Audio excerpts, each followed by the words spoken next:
Today we are doing the session hybrid. We have online folks joining us, but we also have a live audience here at Center for Social Enterprise, Social Change Maker Space.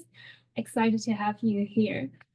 Since it's 3:03 right now, why don't we just get it started?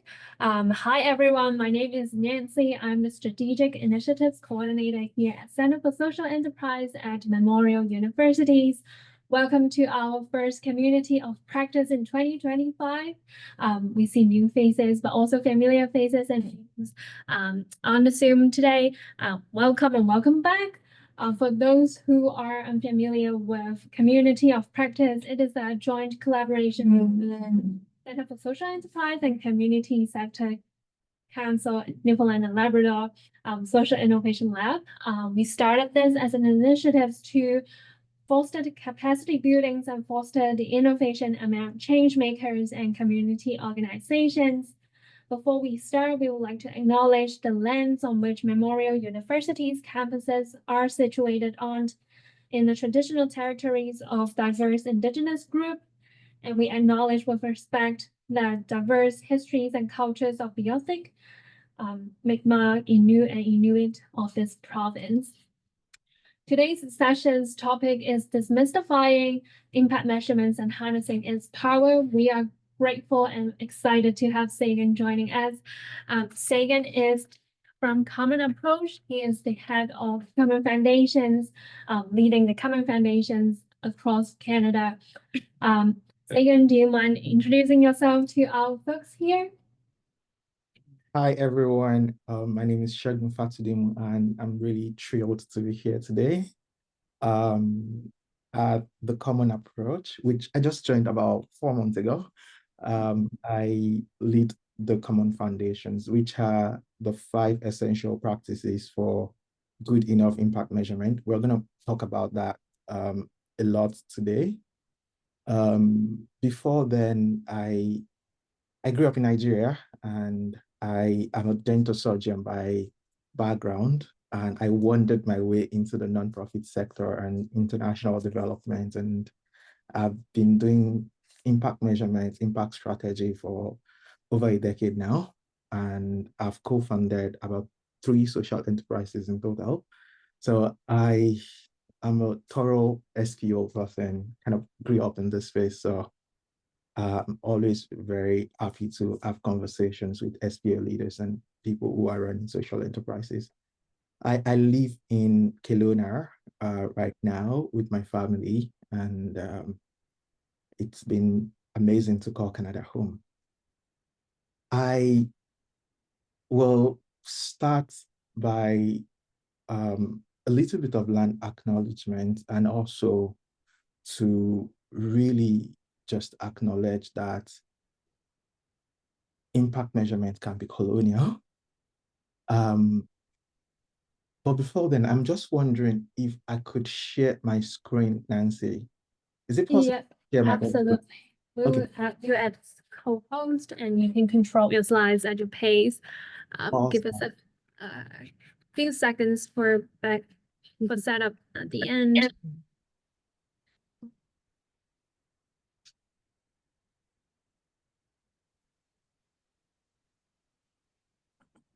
Segun, I heard this is going to be a really interactive discussion.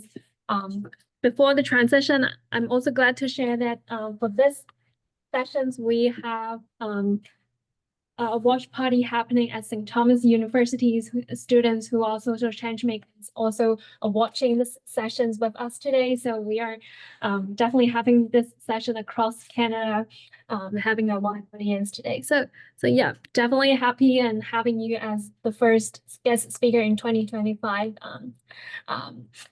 It's definitely exciting.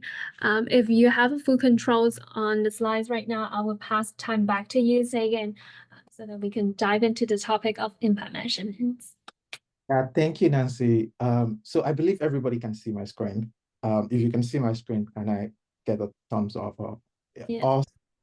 Nice. Yeah, I am really looking forward to a very interactive session, and not a lot of talking to, but talking with. So I hope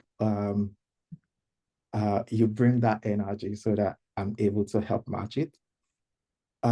So like as I was saying earlier, that I love to acknowledge that measurements can be colonial, but how we do our work at the Common Approach is to really help to democratize and decolonize measurement. And how we do that is figure out a way to make it such that it is what people feel they should measure and what they find value in measuring that they measure, not what their funders or what other people are prescribing for them to measure. So I am joining you from the Silk Okanagan Nations territory, and I always say that the least I could do in reward or in payment of some sort back to these amazing people who have decided to invite me to their land and allow me to share the space to work and play is to make the lands here better than I met it. And in my own little way of contributing back, I try to help people start social enterprises. I try to help nonprofit leaders and SPO leaders as really harness their power through measuring their impact better and telling more impactful stories.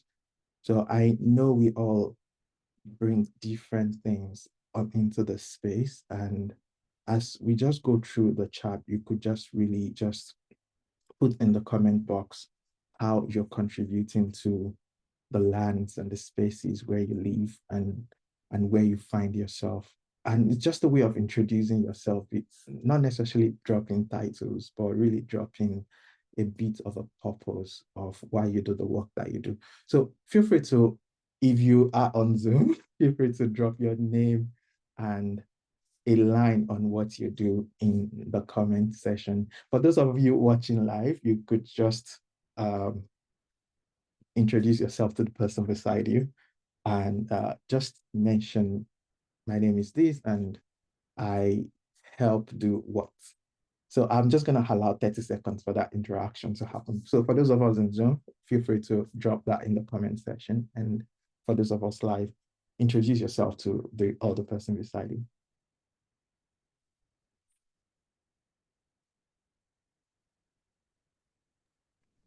Segun, for your knowledge, we also have folks who are not as familiar about the Common Approach.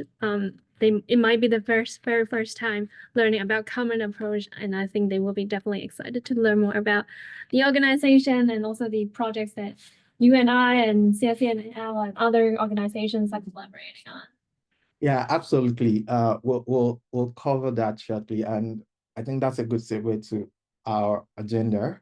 We'll kind of talk about impact measurements in general, the risk in not measuring your impact, and we'll go on and talk about what the Common Approach is all about and our mission, and we'll then introduce you to the 5 essential practices of impact measurement and a little bit of activity at the end on how to develop indicators, or how do you kind of find ways to measure your impact. So that's the plan for the next hour and a half or so. And I hope we'll have fun together. So I want to believe the interactions are all done, and I see a few comments I see a few introductions in the comment box. Please keep that coming as we go on together. It's going to be interactive. So we'll use, for those of us online, we'll use the comment box a lot. And for those of us live, we'll do a lot of raising of hands and having people sharing as well. So I want to start with some reflection or some reflective questions about who is in the room today. So my first question for all of you is, looking at the question on your screen, is your answer no, maybe, or yes? Do you have a clear understanding of the anticipated short-term and long-term results that your organization aims to achieve in the lives of individuals and within your community. For those of us live, if your answer is, I can't see those people live as much, but Nancy can help me with this. If your answer is yes, can I see a raise of hand? And also in Zoom, you could use the reaction button. If your answer is yes to this question, can I see a show of hand? Okay, if your answer is maybe, can I see a show of hand? Maybe. Okay, many of us have maybe. If your answer is no, can I see a show of hand? Okay, this is good. This is really good. Thank you for doing that. So I'm looking for someone in the room. If your answer is yes, or kind of maybe in the room, would you like to share an example of what one of those long-term or short-term goals are? Do I have a volunteer to share? Preferably someone in the room. If you're on Zoom, feel free to type on the comment section. I'll try and balance it so that we have people on the Zoom also. Do you have any volunteers in the room who would like to share their maybe? Our room is pretty quiet today, and would like to learn their feedback from their online folks first, I would say. Okay. Anyone online? What's an example of a long-term or short-term goal that your organization is pursuing? Okay, I see Chloe. Chloe. Okay. Yeah, if I was just to share very quickly and kind of vaguely, this is kind of a project that we're still kind of trying to get off the ground. So basically our main mission is kind of just to mobilize retail, like youth retail investors into doing more sustainable investing amongst their own finances. And I guess one of our goals, I think this maybe categorizes as one of the more short-term goals, is maybe mobilizing about like 100 youth retail investors into investing kind of a percentage of their savings, or moving a percentage of their savings into something that aligns with their values by Earth Day. So we kind of have that like date in there of like when we want to achieve it by, and also like kind of some concrete numbers so we can somehow be able to actually make it actionable, I guess. Yeah. Yeah, that's interesting. And as we go through our conversation today, you realize why that may actually not be a result yet. And why what you just described is an activity and a little bit of an output of what you would do. But we'll get there shortly. I have space for now, thank you, Chloe, for sharing. I have space for one more person to share if we want to. Okay, I see Susan in the comment section here. Long-term goal is to increase the number and diversity of tech sector workforce in Newfoundland. That's a good outcome. And a short-term goal is to give students in high school new opportunities for learning. That's a really good example of long and short-term outcomes. So thank you, Susan, for sharing that. The reason for this initial reflection is just for me to be able to tailor the content to the audience. So a little bit of diagnosis going on here to know who is in the room. The second question here is, I can confidently guarantee that our programs and activities achieve the positive outcomes we desire and expect for the individuals and community we support. How many of you can 100% guarantee that your programs will yield the results that you expect them to yield? And if your answer is yes. Okay, nobody. That's good. So I'm in the right room today. If your answer is maybe, can I see your hand? Okay, maybe. Interesting. If your answer is no, can I see your hand? Okay, so we are at the maybe. That's validating. I'm in the right room. The last reflection question is, I can directly connect my day-to-day tasks and activities to the positive outcomes we see or expect to see for the individuals and community we support. If your answer is yes, can I see your hand? Only one yes on Zoom. Two. Okay, two of us. If your answer, okay, three of us. If your answer is maybe, can I see your hand? A few of us. If your answer is no, can I see your hand? Okay, awesome. I'm going to start my presentation, but this has helped me to actually understand the audience. And I think the content I have for you today is for this audience. My goal, or what I typically do after that set of reflection, is to pivot and kind of just find a way to align the content to the audience. Well, I'm so glad that today's content is for you. So we would start by talking about impact, because there is no point talking about impact measurement when we don't start by first kind of trying to understand impact. So according to the common approach, a fundamental textbook definition of impact is the portion of changes in outputs and outcomes that is the result of your organization's activity. What this really means is that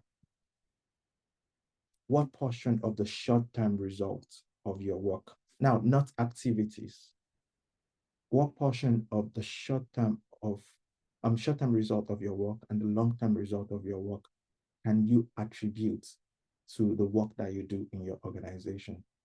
Your impact is that portion, your contribution mainly to a general impact that you can trace back to what you did, such that you could say, we did XYZ to for this group of people, and they changed by this degree. So that is fundamentally what impact is. Don't concern yourself for now with outputs and outcomes. We'll come back to that and break that down. But what you need to take away from this slide is your impact is your output and the outcomes of your work. Now, for many of us, we are used to saying, oh, we are making impact. We provided food to 1,000 people. That is impact. That's just activity. That's not, well, that's a part of impact, not the full impact. So you could picture impact as a two-sided thing. One part has what you gave, what you did, and the other part as what the people said you've given or what they've received. So output is what you gave, outcome is what they got, or what happened to them as a result of what they got from you. So the full formula for what impact is a combination of both. So impact is what you gave plus what they got. So you could have given mangoes and the people found that to be oranges. But we're going to come back to that shortly. What impact measurement is you finding some qualitative ways or some numerical ways to kind of assess what you gave, what they got. And some people may think, usually a school of thought believe that you need a control group all the time to be able to ascertain that you are the reason for those changes that you're observing. So impact measurement is just kind of whatever you do to kind of figure out what has changed in the lives of the people or in the community that you serve, and figuring out a way to measure it. So some people might just take some sort of surveys to kind of analyze, oh, after our program, this is what changed. But there is a school of thought that believe that that is not accurate. that you need a control group. And what a control group typically is another set of people that you've not worked with compared to the people that you've worked with. If there is change in the people that you've worked with, then it's sure that you've made impact. But what we try to do at the Common Approach and our effort toward decolonizing impact measurement is to introduce a theory-informed estimation approach to impact measurement. And what this is all about is that you don't necessarily need a randomized control trial, or you don't necessarily need a control group to measure impact. You could hypothesize how impact could happen by using something like a theory of change, which we're going to cover later on.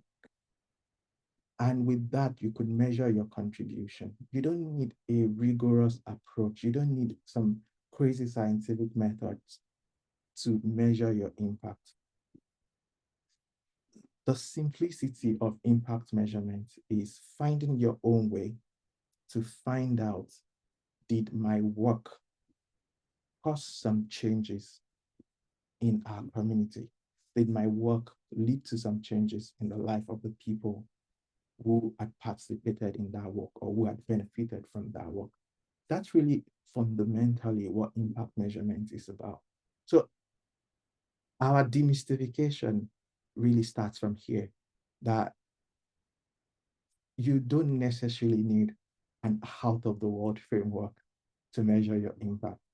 Contemporary M&E thinking forces us to think, oh, there are some special tools, special approaches, and special framework that people use to measure impact. And therefore, as a normal human being, I can't know how to measure impact because it's meant for some experts. That's what M&E people had made people believe over the long term. But when you think about impact measurement in its simplicity, it really just comes down to, what did you do and what effect did it have on the people or in the community that you've provided that work to? What has changed that can be attributed to the activities you've carried out? So impact measurement is not just a question we answer in grant applications. Many of us nonprofit leaders, the only time we often think about impact measurement is when we're filling that grant form and they ask us that question, how will you measure your impact? And then we just kind of quickly come up with some ideas on how we measure impact. And that's even easier with ChatGPT these days. But that's really not what impact measurement is about. Impact measurement is not an afterthought or a standalone thing that you do after implementing your program. It is not just counting who attended or merely seeking feedback at the end of your program.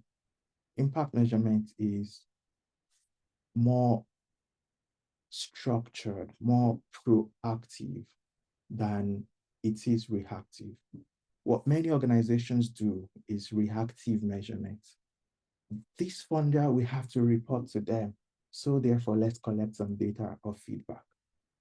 But what impact measurement is proactive. It has to be done while you're designing that project. It has to be done from an organizational level. Impact measurement is thinking deeply about the work you want to do and building mechanisms into the implementation of that work that helps you to check if you're making progress, and giving you that gives you the opportunity to actually course correct even as you do the work. So it's not, we've spent 3 years doing this work, and at the end of 3 years, we want to see if we've made progress. Impact measurement allows you to begin to actually measure progress from like maybe your first milestone of that project, from maybe the first quarter of that project. So it's something that you build into how your organization operates and how your organization delivers its work. I often tell my impact measurement clients that if you know you're doing impact measurement, then you're not really doing it. Organizations who do impact measurement well, they don't even know they are doing it because it's built into their daily operations. They naturally collect data, and that data naturally flows somewhere. We're going to walk our way through how all of that works. And the fourth point here is just to reinforce what I said earlier, that you don't need rigorous approaches like randomized controlled trials, where you have to have two groups that you'll be studying, and where you have to randomize selection of your research subjects in order to measure your impact. So I'm going to come back with a short quiz again. Which of these is more compelling to you? For those of us on Zoom, we can use the comment section for this. For those of you in the auditoriums or in the physical spaces, you can just scream your answer so that we can hear from you. Which one is more compelling, A or B?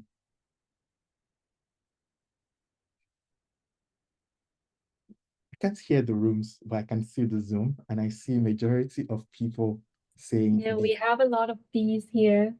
Awesome. Thank you, Nancy, for translating that to me. That's very helpful.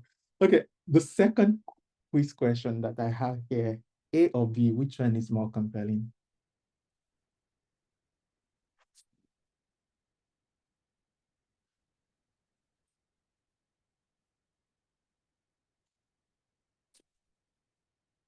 Okay, I hear B again. B. B. Awesome. So majority of us, I've not seen anybody saying hey, so that's good. Now I'm going to give room for like two people to share. Why did you choose B? Anyone?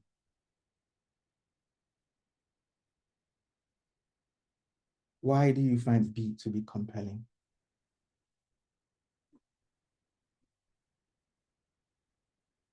This time around, if people in the rooms want to share, I'll really appreciate that. I know we had Zoom folks earlier. Susan said specific and measurable. It appears to be actually measurable. I think the B is more specific. It shows how you're gonna change it, but also put a target, like very specific target and a timeline. So it's like a little bit like a smart goal, right? Like you have a timeline, then like it's simple and it's straightforward. Yeah. But I think when you do quantitative research or quantitative data, it's so important to be aware of the quality of our data. It's about the reference and the topic we want to focus on. Yeah, thank you for sharing that, both of you. Thank you. Yeah. Any other person want to share? I see a lot of comments on Zoom about concrete results. The data was helpful, specific and measurable. Now, coming back to this example, B is what impact measurement helps you do. A is what happens when you don't measure your impact. When you're telling community stories, how do you currently tell them, and how do you currently talk about your work? Are you A or are you B? For many of us, we want to share the good work that we are doing, but we actually don't make it believable. B is more believable because we've seen that you know what you're saying, and it tells whoever you're telling it to that indeed you can deliver because you've delivered before. So this is what happens when we don't measure impact. We are restricted to sharing our impact stories as A because we don't have the data in order to tell our impact story, as you will see in B. And that's the fundamental problem. So for many of the clients I've worked with who are like, oh, we need revenue diversification, our organization need more money. The first question I typically ask is, how are you telling your story? Because if you could show results, it's easier for your reputation to increase. It's easier for more people to want to support this work. It's easier for you to figure out how to improve it. So data and measuring helps you to tell better story. And that is what's the first thing that we miss when we don't measure impact. We lose out on the ability to really clearly tell people what it takes to do our work and the results that will be expected from it. Good value propositions don't talk about activities and features. What people really care about in your value proposition is, what do we get from it? And then what happens? So measurement allows you to better understand the timeline it will take, or the duration of time it will take to get the results that you need. You're clearer on what exactly makes the changes happen. And you're clear about how many people out of everybody going through your program or people in your city will experience the change. So there is clarity. So when we don't measure impact, we miss the opportunity to tell better stories about our work and unlock community support. Someone said this to me 2 years ago: no good story without data, and no data without story. If we don't measure our impact, we miss the opportunity to achieve remarkable clarity and insight into what activities produce the most effective results to enhance organizational performance.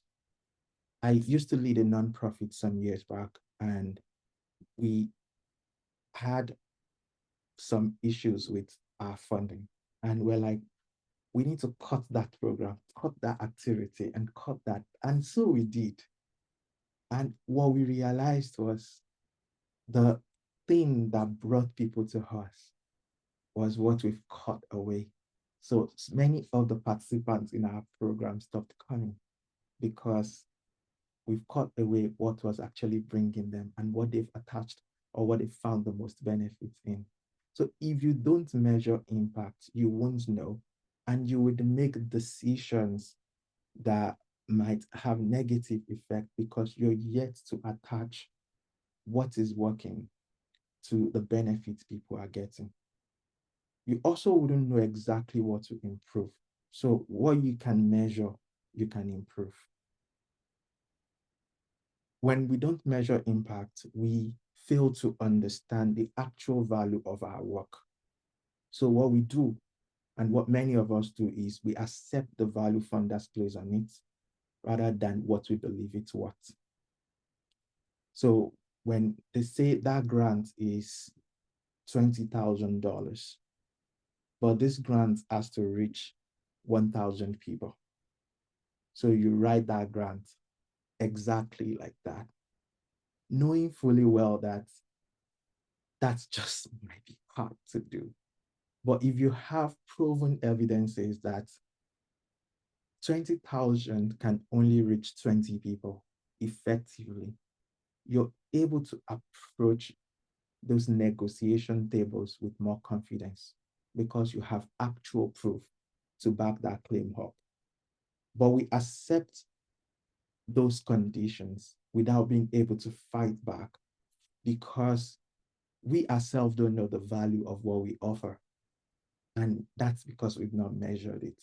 We've not measured how much we are saving our clients or our beneficiaries through the programs that we provide. So we can't actually kind of find that financial proxy to justify our claim on our budget. So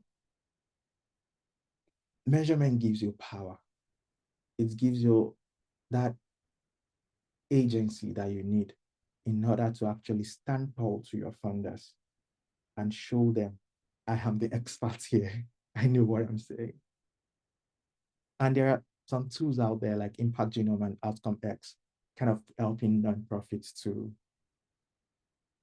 recalculate the financial value of their outcomes. Those are stories for another day.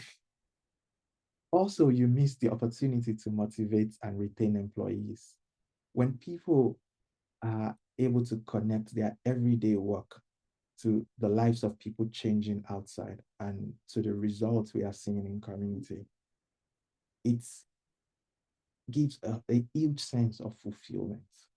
So if you're thinking about, oh, why do we have so many people leaving, or why are people not motivated to show up every day? It's probably because you're not measuring your impact. It's probably because they are lost. They couldn't see, or they are yet to see the essence of the work that they do. So the biggest, especially for Gen Z, the biggest motivation you could give them is really helping them to see on a daily basis how their work is making a difference. And the last one here is, when you don't measure your impact, you miss the opportunity to learn, replicate, share, and monetize best practices. I'm going to use an example of Impact Toolbox, which is a charitable social enterprise that I co-founded like 3 years ago. What I decided to do Impact Toolbox was to just produce content. Anything anybody needs to know about starting a social enterprise. And we just kind of created this fancy content and put them out there. But as we started measuring our impact, we realized that, man, this is working. People are actually learning, developing impact strategy, and developing business models and starting social enterprises. So after about 90 social enterprises created through that program, we decided that we should share this knowledge. As a charity, what we did was we repurposed the program and we started to sell to incubation hubs, associations, and ecosystem. So if you're an ecosystem that wants to help your members or your association go through social enterprise incubation, this is a tested, verified, and trusted program for you. You don't need to do anything. Just buy this program and go run it back. We could also run it for you. And that became the main source of income for Impact Toolbox, now representing over 60% of the organization's revenue. So you're putting money on the table when you don't have the confidence to be able to sell the things you've learned in your organization. And many of us are learning a whole lot in our organization. In fact, when you measure your impact and you realize that you have not made as much progress as you've thought you would make, that's a good success story. When I talk with SPO leaders about why they don't measure their impact, many people would say, don't tell anyone. But I feel like when we measure and we don't see that our program is actually yielding the expected result, I think that will kill this organization. Many of us are scared to measure because we don't actually want to know the answer. But my response to that has always been, knowing the answer is what every organization is. And it's okay to know that it is not working so that you stop wasting your time and go do something else. Knowing that it is not working is a success story in itself, because other people coming after you and other organizations can now find ways in order not to do that work that same way. So sharing those kind of negative story, which is kind of difficult to share, is even, it's success in itself. So what we did with that program was we learned all the bad stuff that wasn't working, but we also found the things that could work and things that were working, and we packaged all the good things, and that's what we sell. And in selling that, we tell people, if you're trying to do this kind of program, we know you most likely want to do it this way. but we've tried that, it doesn't work. And that's actually what people buy from us because they don't want to make the mistakes we've made.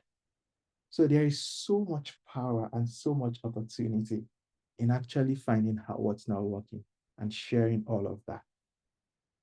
So fail fast, fail forward, and pivot.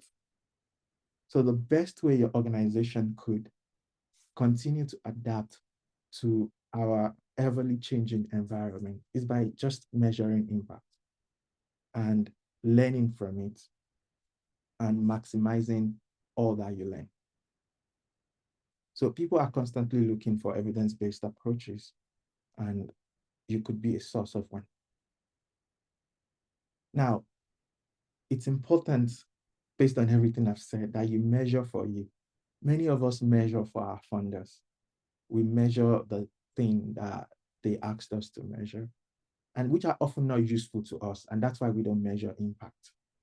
But if we go in with the culture of measuring for ourselves, then impact measurement begins to become useful for us.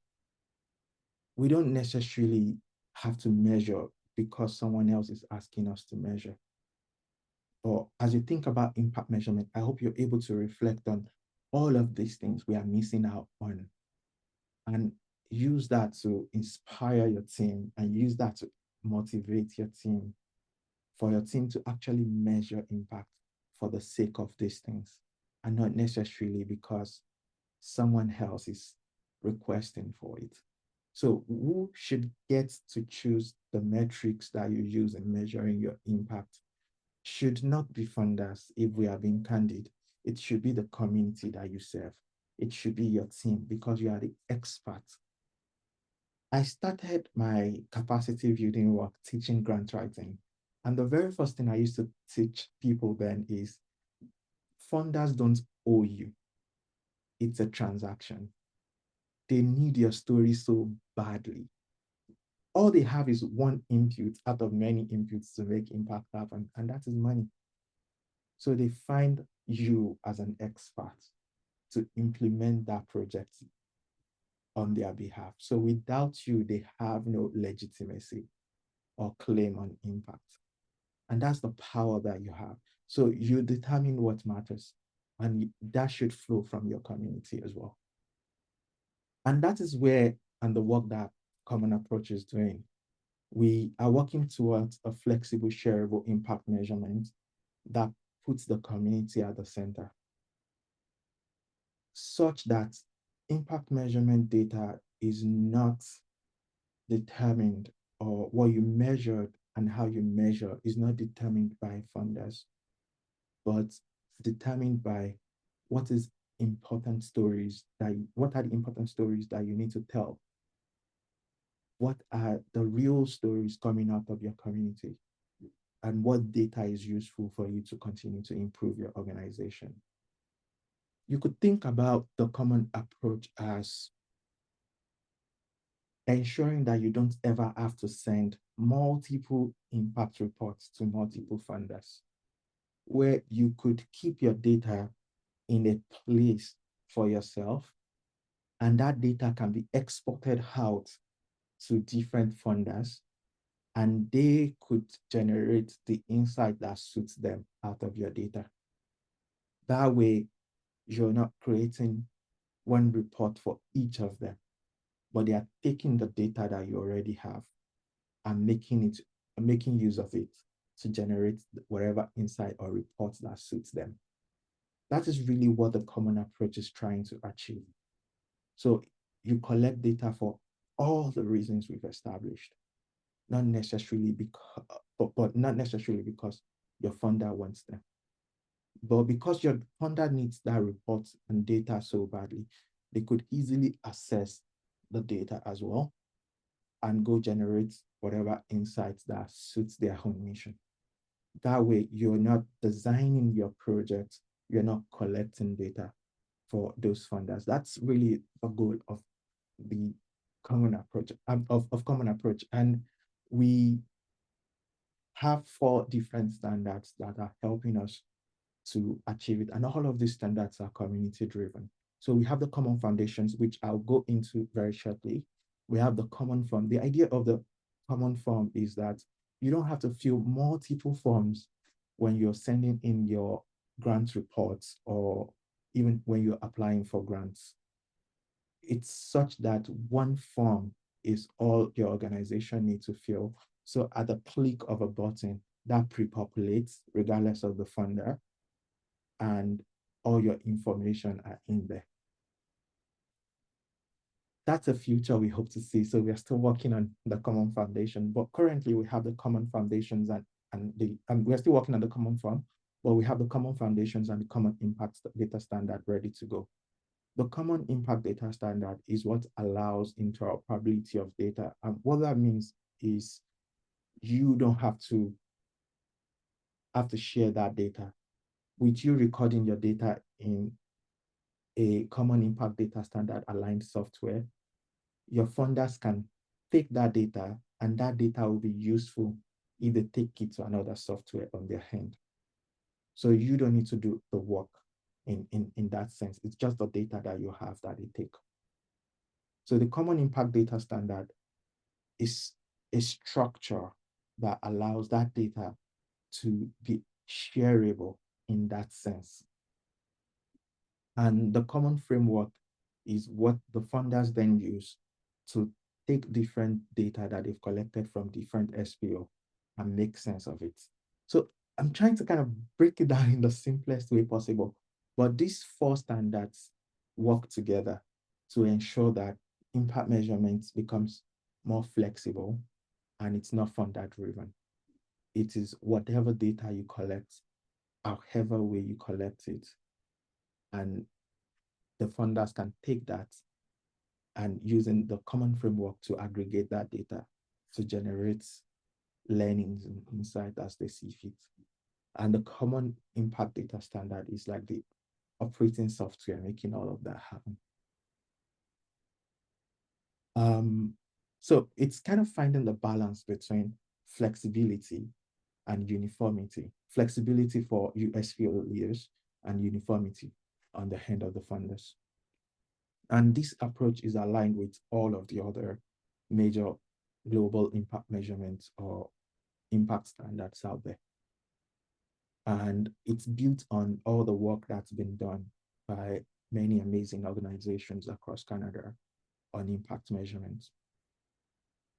So we're going to zone in into the common foundations, which is really what's most relevant to all of us here. So the common foundations which I lead is a set of currently 5 essential practices that determines what is good enough impact measurement. Often the reason why many people don't believe they can measure their impact, or maybe they don't feel adequate enough to measure their impact, is they don't know if their approach is good enough. So in essence, if you practice any of the all of the 5 essential practices that I'm going to show you today, you can stand tall and be confident that you're doing impact measurements well enough.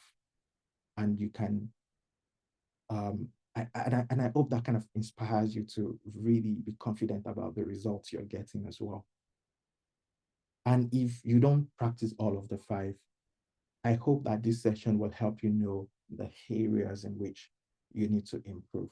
But if you have those 5 essential practices in place in your organization, then you're good enough. Let nobody tell you that your data is not good enough. So that's really just the idea of the common foundations. These are commonly practiced approaches around on impact measurement, and they are really a minimum standard. Some of you might be doing things that are more sophisticated than what you're going to see today. And some of you might even have other methods. But one thing you'll quickly realize that it's just a common fundamental level that is just good enough for measuring impact. So there are 5 essential practices. And the first one is describing the intended change. We'll go deeper very shortly, but I will just kind of list them out for now. The second one is you use indicators. And the third one is that you try and collect useful information. And the fourth one is around analyzing your level of contribution, which is your data analysis and kind of making sense of your data. And the fifth one is communicating and using your results.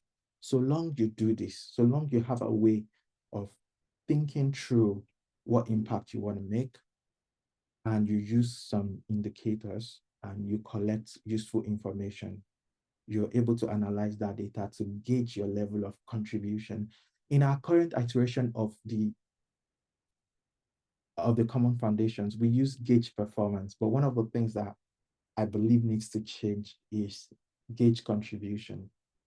Performance means that you have to deliver, while contribution actually just shows what you're doing. No one person can make impact. There are so many factors that are contributing to the results that we see, and we should be contented by just being able to measure how we contribute to that. So, for example, if we eradicate homelessness in a city, your organization might be able to say, out of 100 homeless people we have in this city, we were able to contribute to taking 20 of them out of the streets. That is your contribution, and that is what you want to gauge. So it doesn't have to be perfect, and you don't have to have done all of the 100, but what is your own contribution to the change being experienced in community?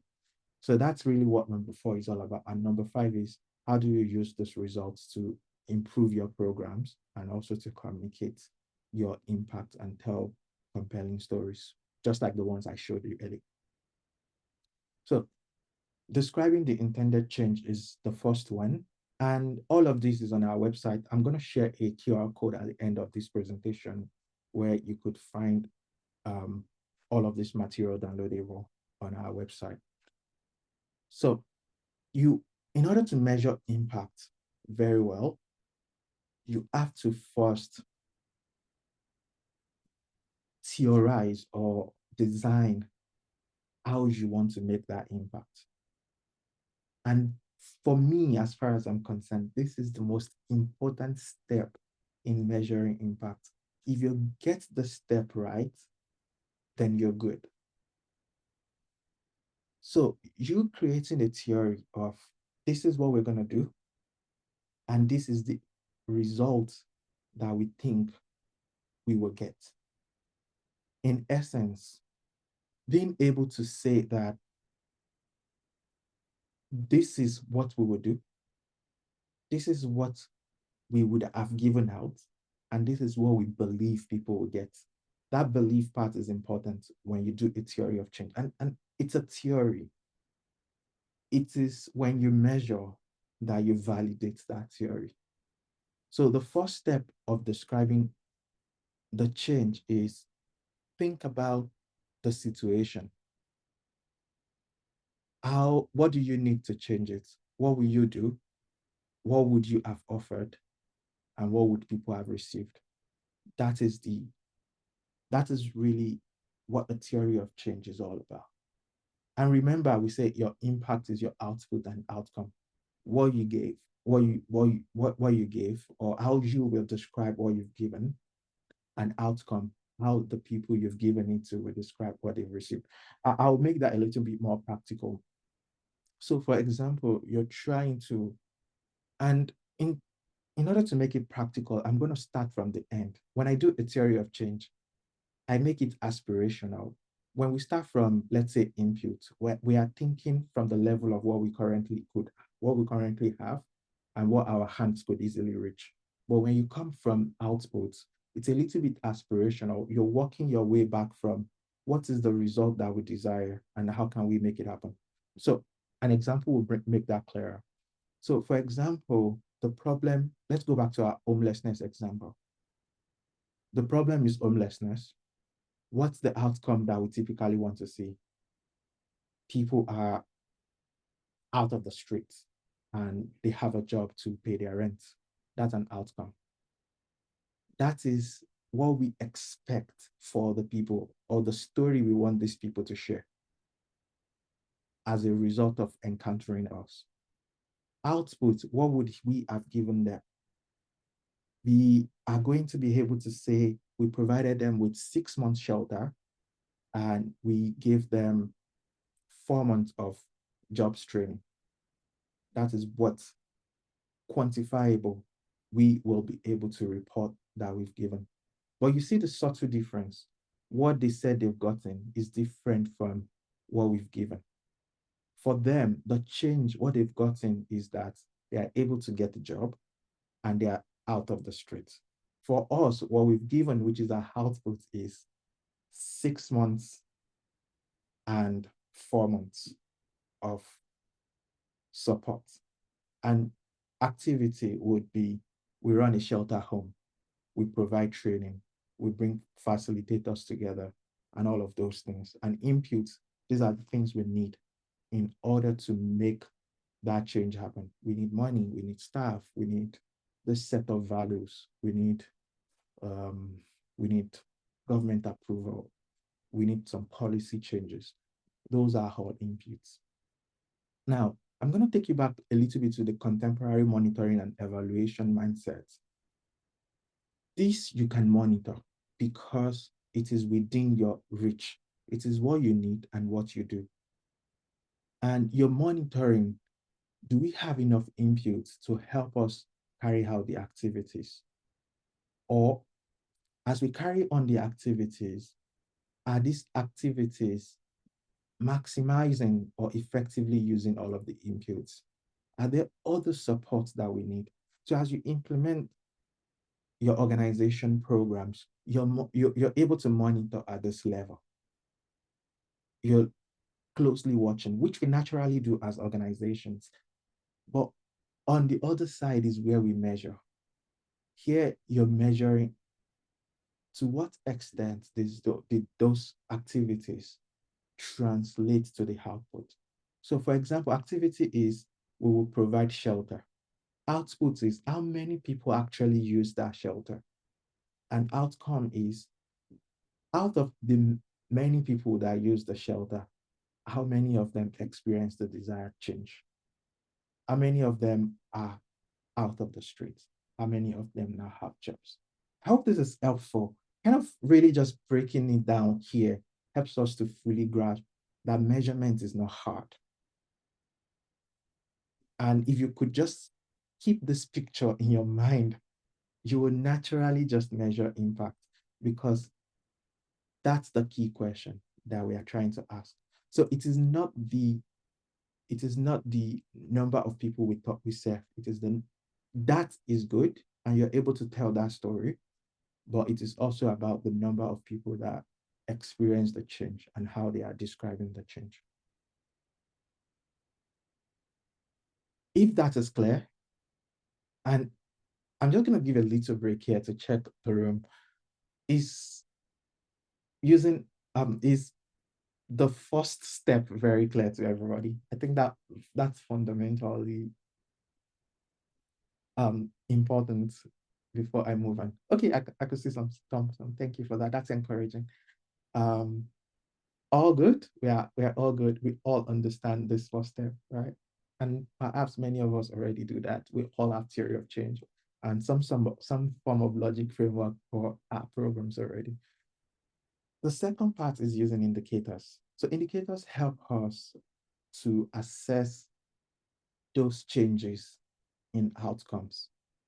And you realize that saying someone is out of the street might be hard to measure, or this person has a fulfilling and dignified work might be hard to measure. So indicators allow us to find some specific data that would help us to see that the change has actually happened. So it could, in the sense of homelessness, it could be, did this person get a job that is paying them a living wage? Did this person get to move out of the street and are able to pay their rent? How many of those that have attended our program now are able to make enough money for rent? So that's an indicator. something simple that shows that that outcome is being achieved and kind of allows you, give you the opportunity to actually measure how many people are exhibiting that change. I'm going to give you a lot of examples here, but there are different types of indicators. There are quantitative, qualitative, and disaggregate indicators. Of course, we know what quantitative, qualitative is all about. And there are also self-identified indicators. There are mandatory indicators and there are standardized indicators. For those of you who work alongside government or you provide community services, you know some of those mandatory indicators from your provincial government or the federal government. And standardized indicators are some that have been standardized. A good example of a standardized indicator is the Sustainable Development Goals and the IRIS standards. They've been pre-designed, and there are also self-identified, or what I like to call custom indicators. So a good example of some examples of standardized indicator is the SDG. So for example, you'll see no poverty, and also good health and well-being. So there are these specific indicators. If you go on the UN's SDG website, you'll be able to track down those specific indicators. And you could take any of these and use them as they are. It kind of helps to see how your work is aligned with these global standards. And if you're reporting against, we contribute to your contribution to the Sustainable Development Goals, you could find any of those indicators that are useful for you. But you see the framing, it's proportion of men, women, and children of all ages living in poverty in all its dimensions according to national definitions. So this is a negative indicator in the sense that you're looking at how has my organization helped to reduce this number. So in our region, as the number or proportion of people living in poverty reduced. So there is a bit of your direction of change will be downward here. Instead of typically to say we help increase this, you help decrease. And you'll see the same thing for the SDG 3, and the IRIS database also has some other types of indicators as well. But where I want to spend time with you today is customized indicators, because for many of us, we don't necessarily find those standardized indicators relevant to our work. So I want to spend time here to hopefully empower you with the skill to be able to craft and create your own indicators. So this is directly from a client I worked with from South Africa, and they want the outcome, one of their outcomes is that they want STEM education to become more accessible for girls, regardless of where they live. This is their long or intermediate outcome. And what we did in order to be able to measure this was to craft a custom indicator. So the indicator is proportion of rural girls completing STEM training programs. So we chose rural because it kind of helps measure the degree of accessibility. If rural people are able to access education, then there is a bit of equality in that. And it means that urban people, you're intentionally moving away from the urban population to rural communities. And so we chose the proportion of rural girls completing STEM training programs.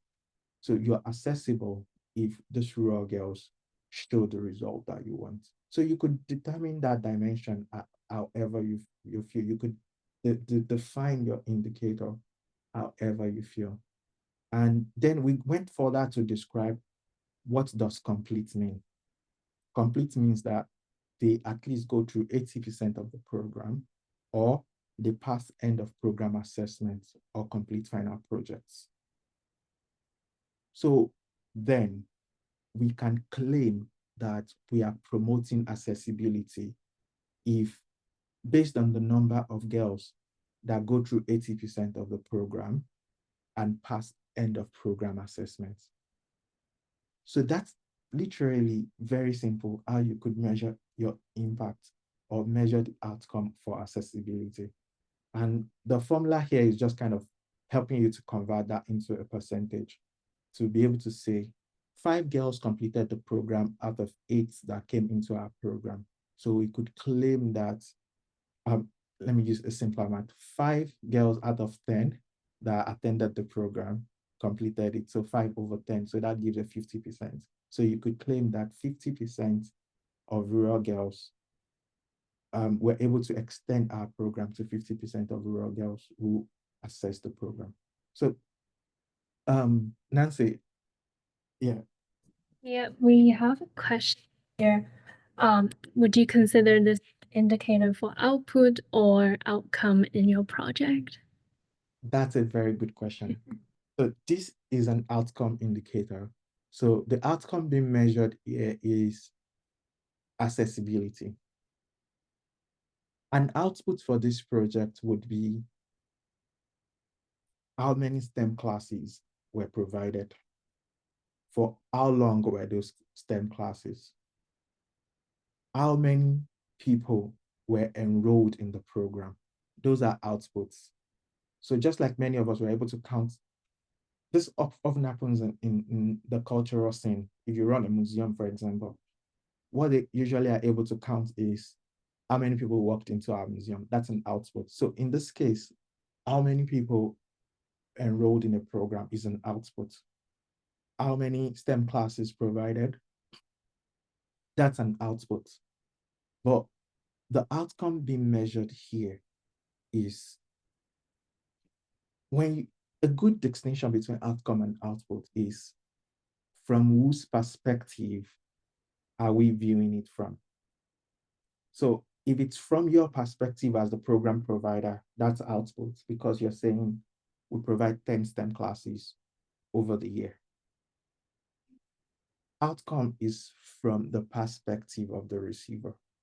What are the participants saying has happened to them as a result of participating in those 10 STEM classes? What is changing in our community as a result of those classes? So this client provides STEM classes, but there are people who will never have access to STEM education. So their goal is to make it more accessible and affordable to them. So therefore, what they measure is that accessibility. How many girls are able to access it? And in order to measure that, they are not just saying 10 rural girls were able to, but what's the success of that? What did they get out of it? So 80 of them actually completed and 80 of them passed, as an indication that they actually did experience STEM education and there is a potential that they will do something about it. The problem in education is enrollment does not always mean people finish. So kind of the closest thing you could measure is that they finish. Any question here before we go forward? All good? Yeah, okay, good. So I'm gonna run through the rest because of time. The third thing you want to do is collect data that helps you answer those questions that your indicator is raising. So for that, my client, for example, part of the questions that they asked was, part of the data that they needed to collect was tracking how many people got to 80% of the program, how many people finished the program. And also, where are you from became an important question in their program. Are they rural people or not? So the kind of question that you would ask will be questions that help you to track those indicators and see how much progress is happening. And the fourth one is gauging, and this is where you just kind of analyze. I always tell people, depending on your data size, Excel is a good tool to use, and you could just manipulate the data or analyze it by yourself. You don't need complex analysis depending on your data size. However, we have some software that are available for you if you want to measure your impact. These are impact measurement software. And some of them are free, some of them you have to pay some amount. But the advantage of this software is that they are already aligned with our data standard. And that means that they allow you to be able to export and share your data easily. And they serve as a home for your data. So instead of keeping 1,000 Excel spreadsheets and kind of keeping all of that in the folder and not being able to track them, you're able to aggregate all of your data into one single house. And this is like the advantage of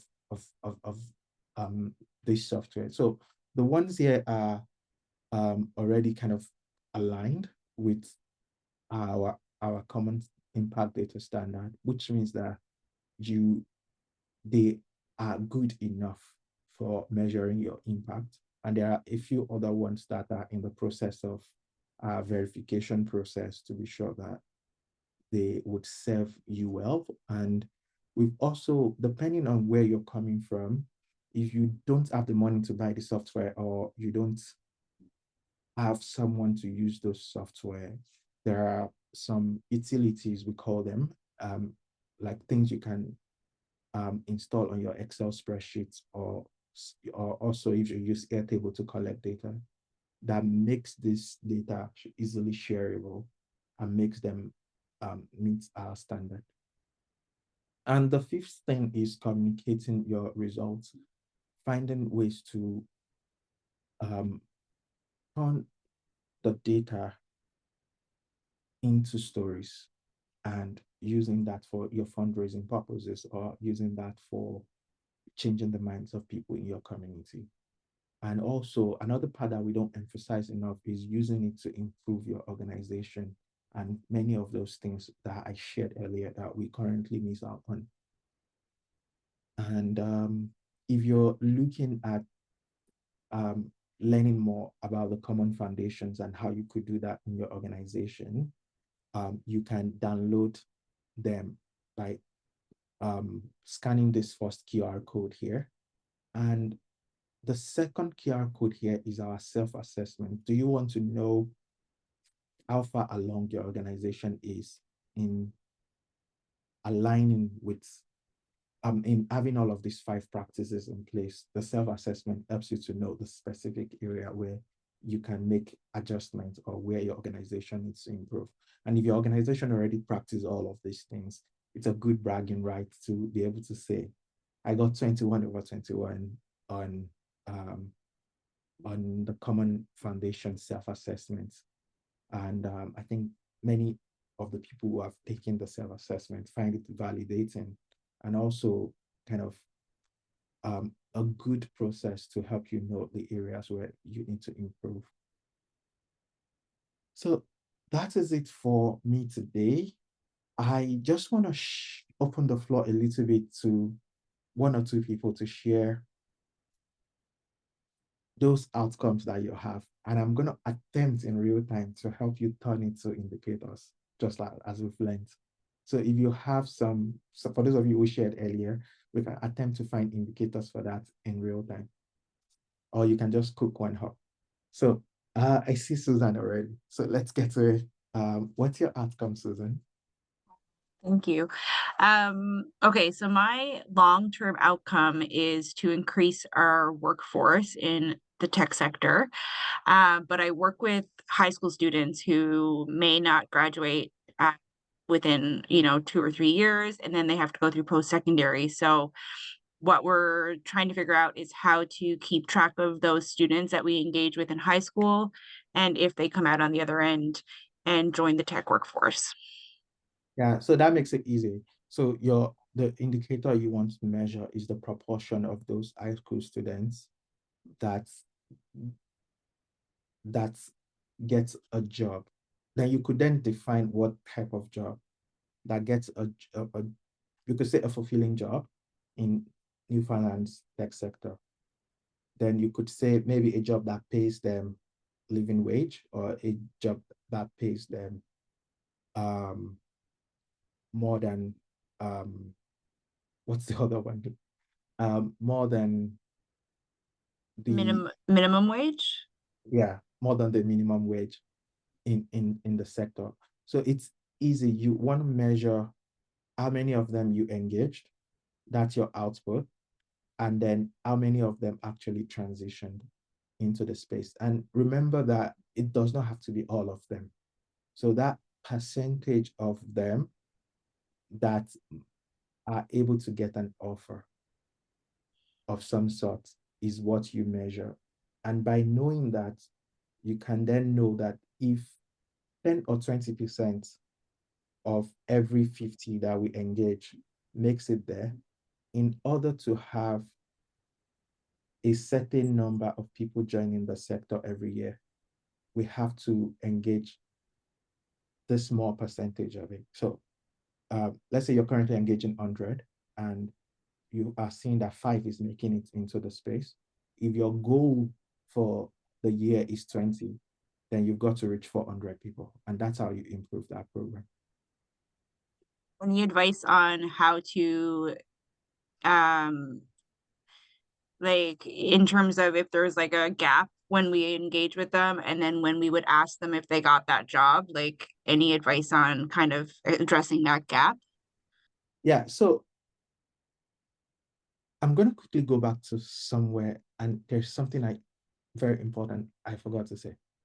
A friend told me something that when you're measuring impact, go back, keep going back from here to here, keep going back from here to here until it's meaningful and reasonable for you. So and this often happens in educational program where the outcome is so far away but you need to measure something now. So you find indicators that shows and indicates that that goal is going to be possible in the future. It kind of guarantees it that if they have this set of things, then we know that if they want, they can get into the tech sector. So a good example is, are you teaching them how to code? Are you teaching them UI, UX design? If they demonstrate that they have proficiency in those skills, then you know that you've given them what they need in order to have a tech career in the future. So what you measure is how many of them are now demonstrating proficiency in those skills that are needed for the job set, for the tech sector. So that's what you measure. And over time, as you continue to aggregate data, you can then complete that story. But it is enough to be able to measure. We know that this is the skills that are needed and they have it. It is now their choice to go in or not. Okay, perfect. Thank you so much. Yeah. Often used framework in the educational sector and for youth programming is called the Donald Kirkpatrick's 4-level framework. And you could just Google that. It measures, it helps you to monitor and evaluate and measure your impact.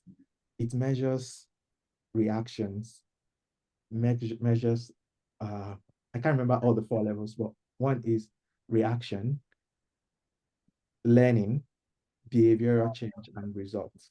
So reaction basically is, as they are going through your program, how are they reacting? Some people use just mood boards for that. And learning is pre and post test. Have they learned some fundamental skill things that they need to have learned? And did they get like 100 over 100 or 80 after we tested them?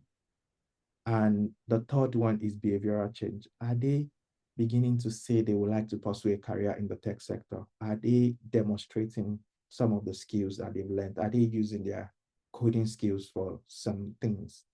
And the fourth one is results. So Donald Kirkpatrick said, result might take you 2 years to measure, but you can claim, you can report on those first 3 levels. I hope I overflowed that, but I hope that's, yeah, it's called the Donald Kirkpatrick model. Thank you. I see a comment from Brennan. 12 Neighbors is a social enterprise here in Fredericton that has built a tiny home community for individuals transitioning from homelessness, bridging the gap towards more long-term housing. So this is also good. Your output is the number of tiny homes or individuals in your community and whatever support you provide. And a simple outcome that you could measure here is, there are so many things you could measure here, but fundamentally you want to measure how many of them are off the street. And being off the street, what does that mean to them? Is being off the street into this community you've created, helping them to begin a gradual reintegration into community. So in order to measure reintegration, you want to measure, do they now have a job? Do they now make some income? Are they able to now afford their own rent? So you could measure all of that. It depends on what stories are most important for you to tell. But there are so many things you could measure in between that. You could measure, are they happier? As their livelihood improved as a result of this housing? How many of them are reporting that their mental well-being has improved? How many of them are having increased economic capacity as a result of the tiny home, the homes that you've created? So there is a lot you could measure in between that to tell a compelling impact story and to really see what is the biggest benefit for these people in out of this work and in the way we do our work. Nancy. Again, that was a really great presentation. I guess one of the common challenges across the community sectors is when we really rely on the feedback from the clients. How can we mobilize clients to actually provide feedback back to our organizations? I hear Tech and I are having the same challenge as we do here at the Center for Social Enterprise, and I believe your feedback will be really valuable to all of us. Yeah, I think, I'm sorry to say this, but I think many of us are like vampires. We take blood and take and take and take and take and take until we suck them dry. And that's why impact measurement shouldn't be an afterthought. It is something you build into your program. If you know you're collecting data, and everybody knows you're collecting data, not like they won't give consent, but if it's extra and you have to kind of remember that you're almost doing it wrong. So what are opportunities within your programming to collect the data? How are you building relationships with the people you serve such that providing data becomes easy? The only surveys and forms are not the only ways to collect data. There are so many other ways. We've learned from indigenous methodology that you could have a data party, you could have a story party. So are you inviting them back to gather around food and share their stories? Are you inviting them back to gather around food and put a tablet or a computer in front of them and say, fill this form in 5 minutes? Are you making the exchanges more valuable? Are you taking the data they've given you and turning it to something meaningful and useful for them and giving it back to them? Is it a collaboration to tell a collective story instead of just the story of your organization? So what I've seen work is kind of building into your program a longer term relationship. I try not to run one-time workshops or one-time program. Everything I do, I turn them into a fellowship. And what that does is that it allows people to stick with us. And they are on a Slack group or on a Google group. So that way I'm not looking for them around. And I could just go on that group and say, how much money are you raising? What problems can we solve for you? So it doesn't have to be a form that is so formal that you send out. It's kind of taking opportunities within your program to collect the data that you need, kind of finding a way to be in touch and being one among them and finding creative ways to find out information. Remember that it doesn't matter how you collect the data, so long that you're doing it in a very respectable manner you can get creative in how you collect the data. You can send a pop-up question every week that people just have to click yes or no, or 1, 2, 3, 4, 5. And each week you're collecting data on one question. So there are like different ways. So I will encourage you to just kind of get creative about it and establish that shared value and establishing why you're creating data. I realize people want to fill these forms if they see value in filling it. So your responsibility is to create enough value around that, or trap them in a room by offering value. So Thanks, Segun. I also am aware of the time that we are close to our target end time, and I don't want to hold our audience too long for that. Thank you so much for the presentation. It is really insightful and valuable for us. Thank you so much for being here. We will definitely follow up on post events for further details. But for online folks and folks who have been here in the space with us, thank you so much for being here. We do have our next, let me see if I could pull up the slides. I can end for you. Okay, cool, thanks. We also have our next monthly community of practice happening in February 11. 11th, yeah. February 11th, and for folks who are based in Overland and Labrador, community practitioners, students, champions who are interested in social change, stay tuned with our next community practice. Let's see if we are able to. Sorry, I'm trying to Okay, find it. never mind. We'll share the details in our Slack channels. If you are not aware of the community of practice Slack channels, feel free to reach us out. My name is Nancy. We also have Mariana from Community of Sector Campaign out doing leading the community of practice. Again, thank you so much. Have a good evening. See you Well, I all. have it there. thank you, and bye everyone.